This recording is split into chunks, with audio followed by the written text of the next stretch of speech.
everyone. In the process of learning a subject, the most important and first step is to read the lesson. For the students who find it difficult to read the lesson and for the differently abled, we are introducing audio textbooks. Our state government has provided us with PDF of the textbooks. So let us start reading the lessons. The Sheik's White Donkey. This is our last lesson in our extensive reading of our textbook. Let's start reading the lesson. I was traveling across the desert with Sheikh Mohammed bin Musa and his caravan of 90 camels and 19 men. The Sheikh was a dignified old man with fierce dark eyes and a white beard.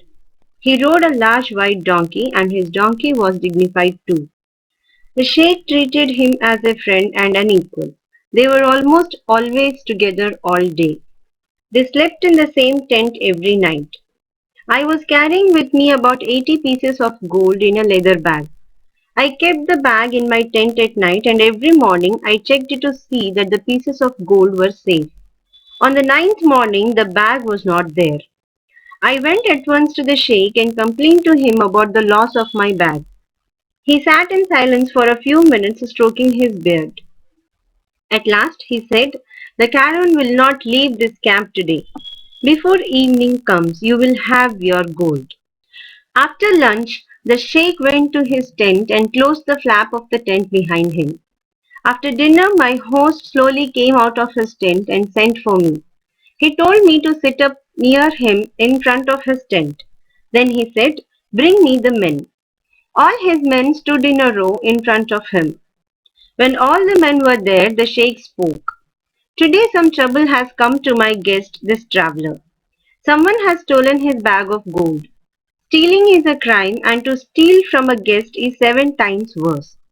As no one from outside has been near our camp, the man who stole the bag is standing before me now. He thinks he can hide his crime, but I can find him out with the help of my wonderful donkey. My white donkey," he continued, "is not an ordinary one. He is a wise animal. My donkey cannot speak our language, but I can understand his language. He'll soon tell me who stole your bag." Then he looked at his men and said, "Now I order each of you to go into the tent alone. Close the flap of the tent so that no one can see you except the donkey and God. Pull my donkey's tail. When an innocent hand touches his tail, he will be silent. But when the hand of the thief touches his tail, the donkey will speak to us all in his language. We will take the thief and kill him without mercy." As soon as he finished, he ordered the last man in the row to go into the tent first. He went in and came out. All the others went in and came out. Nothing happened. I thought that the donkey was not so wise after all. But Mohammed bin Musa said to me quietly, "Don't worry, it is all right. You'll get your gold soon." I wondered how. Musa asked all his men to stand in a line. "Hold your hands in front of you with the palms up," he shouted. Each man held out his hands. The Sheikh then walked slowly to the row. He bent down and laid his face on the palms of each one's hands. I was amazed when he did this again and again. He came to the 12th man and laid his face on the man's palms.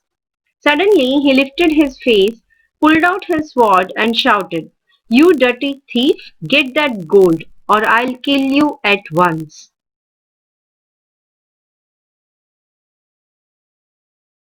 The man fell on his feet begging for mercy.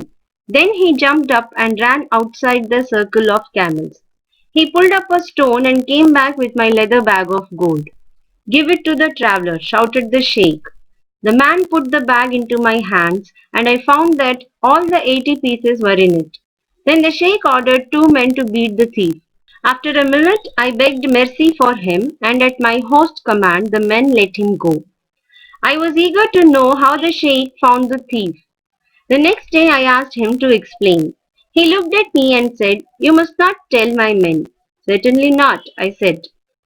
"Well, yesterday when I was in the tent, I took some mint and put it in water. When the water began to smell like mint, I put the donkey's tail into the water.